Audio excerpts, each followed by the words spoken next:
Some ask me what would I do if I couldn't be doing what I'm doing now. Nothing good, I'm sure.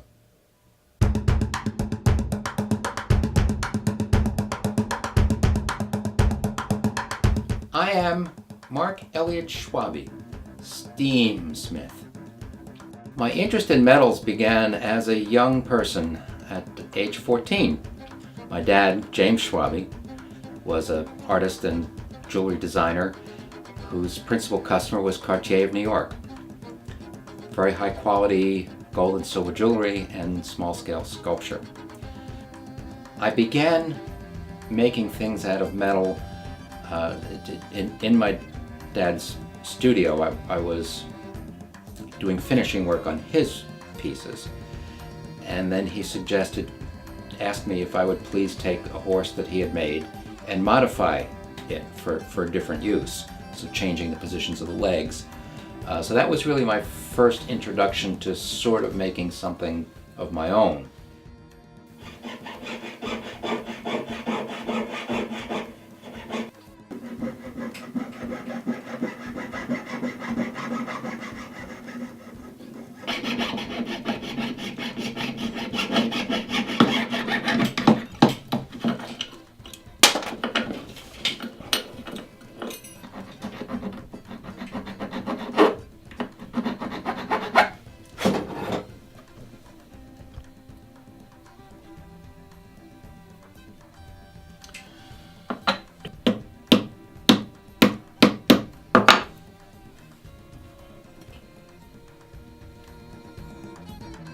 A number of years ago, I had an opportunity to make original sculptings for licensed product licensed by Star Wars and Star Trek.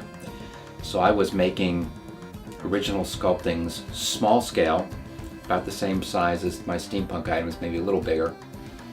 And I had an opportunity to make the Millennium Falcon in 3 different sizes, and X-Wing Fighter in 2 different sizes, and Enterprise 1701, Enterprise 1701A, Enterprise 1701D, and Enterprise 1701E.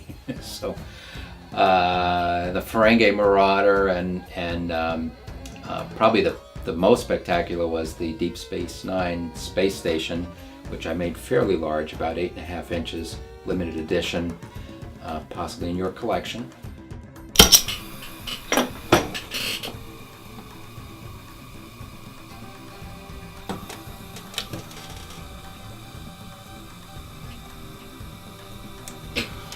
The whole thing just came very close to its melting point.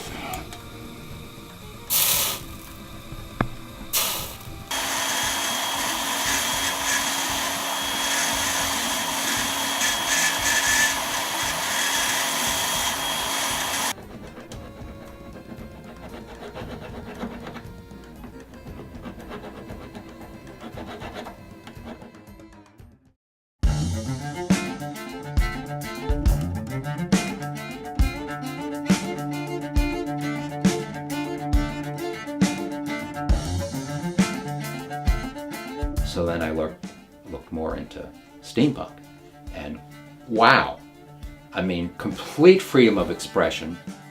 Pretty much any direction you wanted to go in within a very broad framework of Victorian fashion and Victorian technologies, with heaping doses of science fiction, time travel, airships, steam-powered airships dominating the skies. Just the freedom of expression in the genre is amazing, and the expression it is a genre. It's literature, it's film, it's art, it's jewelry, it's fashion. I enjoy it a lot when other people respond to my work, and I get a lot of positive responses from the steampunk work, and it's really nice to see other people entertained. Sometimes when I go to a convention, I'll see people who have purchased from me in the past, and they'll walk past my table and they'll point to something that they bought from me before, because they acknowledge it's almost like we've developed a relationship, which is kind of fun. So far I haven't been able to fully support myself with my steampunk art. So I'm still making some other product that I started making a number of years before I started steampunk art.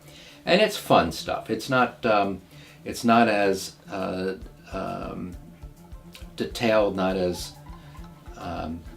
witty, if you will, as steampunk product. Not as dear to my heart as the steampunk product, but it's fun. It's a line of pewter figures and symbols to which pennies are attached, and they're lottery ticket scratchers. So that's still a good piece of my income. Although I long for the day when all my income is from steampunk.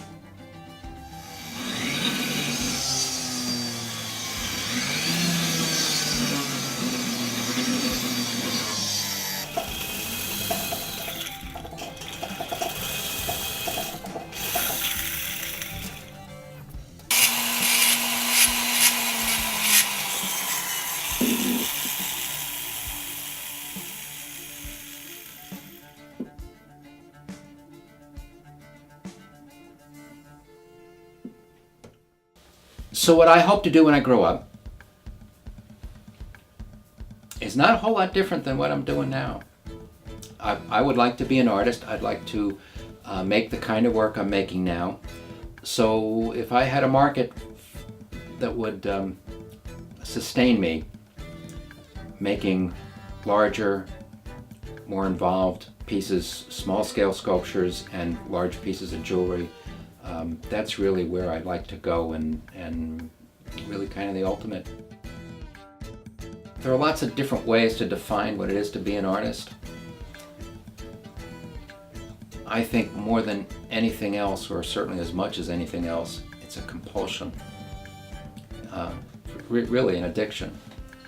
Once you have become an artist, once you've been making things long enough, the thing, there starts to be a blur between the thing and yourself. It's just compulsive that you must keep making things. There's actually no choice.